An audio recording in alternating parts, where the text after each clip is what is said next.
Marcus, Matthew, and Harvey, we've played them from the beginning, the Elder Scrolls games. We've seen this lineage of games just growing under this, a lot of times the same development teams, which is really unique and in the entertainment medium. You usually don't see that, like maybe George Lucas doing, 6 Star Wars movies, but just seeing this evolution, just when you go in that theater and just seeing it being built on this history, this heritage that, I think I put like 200 hours into Oblivion and didn't see everything. And you look at Skyrim and you're going to do the same thing. And the amount of time we spend with these games and just how big they've become and just how much you can do in it. What do you guys think about in terms of games that kind of inspired you? Like there's, Harvey, I know one of the games you said was Doom was a big inspiration for you. And that was kind of being able to move in a different space at the time. I love first person for some reason. I've always vastly preferred first person to like third person, and I do play some third person games periodically. Red Dead Redemption, things like that hook me. But Doom was that game that I did play Wolfenstein before that, but Doom was that game that just the speed of movement and the 4-player co-op, the way we played it together at Origin. I was working at Origin at the time, or I was about to start working at Origin at the time. It was utterly life-changing the way that Underworld was, even though it didn't focus on how do you want to do this or what pace do you want to go at. It demanded that you go at a fast pace and that you do this one thing really well. But it was super powerful, yeah. And I got to ask you, you guys were obviously enthusiasts before you got in the industry. When you became game creators, did you see that you were looking at games in different ways at that point? Were you kind of pulling out data in different ways? I think more and more when you make games, you do start looking at them analytically. You raise the curtain and look behind the scenes and say, I wonder how they're doing that. Oh, they must be doing this. They must have triggered this based on that, and they have some logic here that does blah. But it's never hurt my love of the games. I pick a title from any year. Every year there's some title that I absolutely love. Randomly I'm going to say Crackdown because that I didn't care so much for Crackdown's plot, but the jump and get the next sphere, listen for that little sound and you're on top of a building and you're land and get the next sphere. That game, the sphere finding game was so much fun.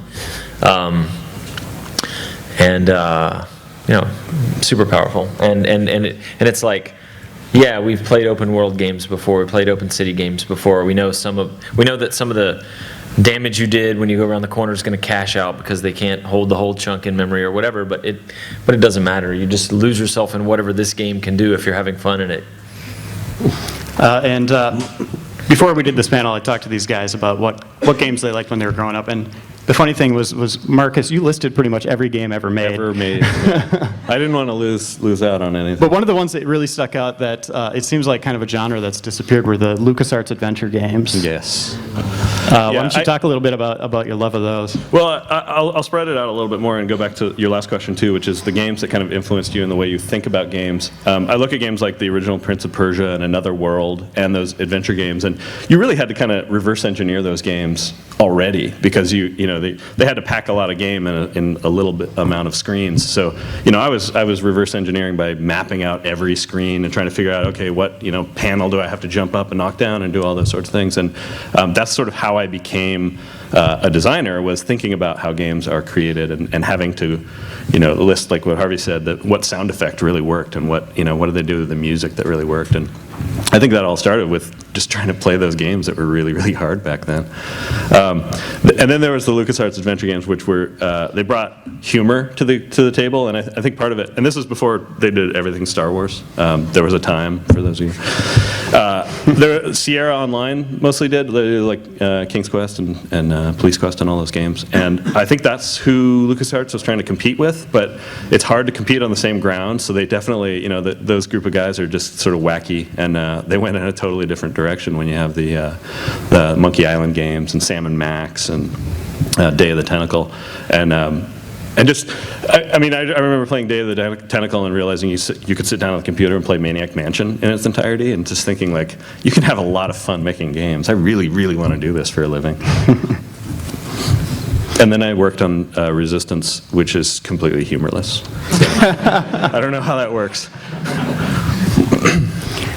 And you were telling me that Ted Price was inspired by something for Resistance. Oh yeah, for Resistance it was Ted. Well, there's two things. One relates directly to where we're at, but Starship Troopers, and in particular the scene where they're trying to fend off all the aliens coming in. That was like the impetus. That was where Ted was like, I want to make a game just like that. And the original Resistance 1 was just like that. It was a lot of insectoid aliens coming at guys at high speed, and it kind of was just another Space Marine shooter in the end of the day, so they did change it, and luckily that's the case. But the other thing is, Ted basically just really loved Doom, and that's why he started Insomniac, was he wanted to make a game like Doom, and Disruptor was their first game, and it's a lot like Doom. It's heavily influenced by Doom. So start your own companies. That's the lesson there. Are there any games out there that you guys thought, I'll just kind of go down the road here, like, man, I had that idea, we just missed it, or man, I really wish I did have that idea, like with some of these games that are coming out? It's interesting hearing people refer to Doom and things like that. And we just had a conversation literally yesterday talking to John, and we're talking about the essence of Doom and what we're doing and what it was all about. And it's so interesting to hear those guys go back. I've known them for a long time, but it was, I wrote it down. John said shotgun versus demons. And, you said Starship Troopers and the guys pouring. Yeah. There are those moments that really inspire, things like that. And then it goes on to inspire somebody else. But it's really that simple. They watch the Aliens movies. They had this little core, this nugget that they wanted to expand upon. And then when we're playing it, it's really two things. The immersion has always been big for id Software. It's moving around in these, now fully 3D spaces. And that was the same, like Harvey was mentioning, just moving around in Doom. It seemed so real in a, fantasy kind of way. But it's crazy how powerful that is, especially for me at that time. And then one little nugget about how influential that was is the ability to mod those games. I mean, that was huge that John opened that up. I remember playing, this kind of touches on something you mentioned with the old, everything from when you're sitting in front of a computer terminal and you're playing a MUD, those old, just text-based games we used to play in college.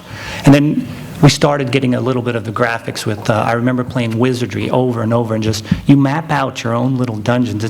And you look at it on a piece of paper and think, I can do that. I wish they did this. I wish they had an item here. I wish I'd put these kind of creatures there. And that's kind of the start. But when Doom came out and then modding started, you could actually do that. You could do it on your computer. That was literally my start. That's how powerful Doom was for me. Yeah, one of the first thing I did with Doom is I was back then I was working at Electronic Arts when it shipped, and so I modeled, of course, the office space of Electronic Arts, and then we played multiplayer deathmatch in there, and it was awesome because everybody knew how to find its own path in there because I modeled a Pizza Hut, same thing. It had a freezer and everything. It was awesome. Did you guys did any of you make any mods for any games that have come out? Was there any inspiration there that you found in working with someone else's game? Played a little bit with the tools of Thief, but back then I was so much working on what was going to become Arcs that I could not pour so many hours. But back then I was already working, so there was no way to. I mean, making a mod is an incredible amount of effort, right. and really like kudos to anybody who makes mod and that ship them with a full intro and outro and a little story and all that. Like it's wow, for free. Anybody else know?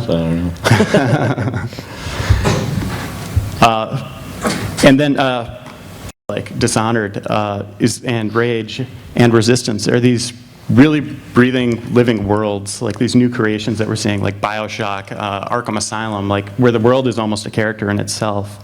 Where are you guys kind of drawing inspiration in making these worlds? This would be the perfect question for Victor.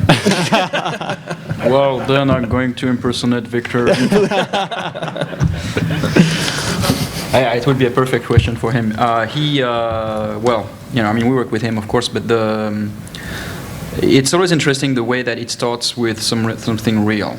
Like it never goes totally wild and crazy. Like it's in the case of Dishonored for this latest game, it was starting with London in the 16th century, and so it was a very grounded context, very real, historical. And then, because he's such an historian, like if you talk to him, you really realize how much he knows everything about the history.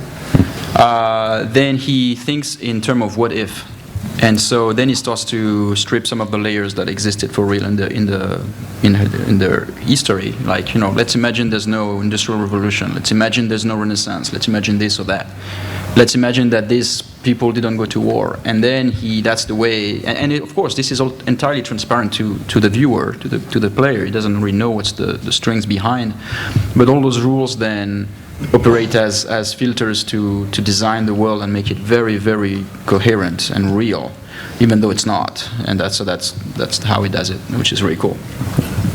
Yeah, I was going to mention in the things that inspired me, I feel like I missed a big chunk of maybe the 16-bit era of those consoles and everything. I kind of went from SNES to, in college I played that game Myst. That was a puzzle-based game on PC.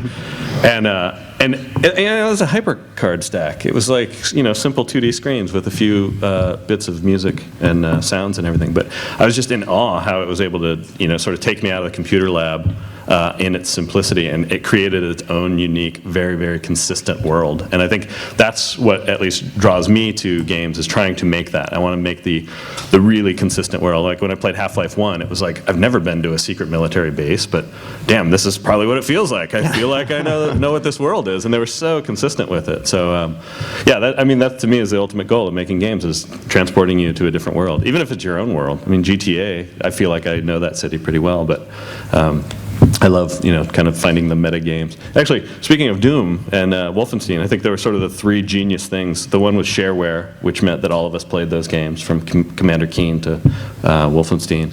And the other was, Wolfenstein and Doom had the secrets. And you were always like, it wasn't just you're shooting enemies, you're like exploring. And that was, to me, a huge part of it. If I didn't see the 100% next to the secrets, I was like such a failure and had to go back and find everything. And that was huge. That made it a totally, totally different game. I like that kind of like meta game that people create out of things. It's kind of interesting to hear something as simple as that, like hunting for the secrets. Yeah. And it's a combination of a bunch of these little things. And then the what if. I mean, that's what we play. Just like you guys, we sit around tables and say, what if we did this? What if we did that? And just keep expanding on it. It's interesting now, too, because whenever we're doing interviews, I would doubt that you guys didn't get these same questions. Rage is post-apocalyptic. And it's just over and over and over we get the question. And to me, I don't understand why it matters. I know people want to make the comparisons and stuff, but it's strange. It's almost like we're doing this now. What inspired us? What inspirations do we draw from? But it's really never that clear. There's not these direct lines pointing to these games. It just kind of piles up. It's inside you. It becomes your spirit, and you just move with it. But you don't say, oh, I'm going to do just like that game. It's just part of us, and I can hear it from these guys. Doom is kind of part of us because of all of these different elements. And I was thinking, too, with Quake and modding. I remember working on the first Quake 1 mission pack and moving around. This is another one of those evolutionary kind of, wow, this is different. Back then, we actually had to worry about players being able to move around with a mouse and keyboard and look up. And it was a look spring that got you back down because people couldn't comprehend. And now I'm imagining my kids doing Minority Report, and I'll be an old man and won't be able to even understand what they're trying to do. But I remember getting we'd build these levels, and the id guys would, at the time I wasn't working, directly for id, but just as a contractor. And I got back they were just blunt about their feedback for the levels. So one of them was, ceilings suck. That was literally the thing. I was like, oh yeah, ceilings do matter now. You can actually look up and down. But it was kind of this switch for me, this full 3D realization. That was another big thing for me.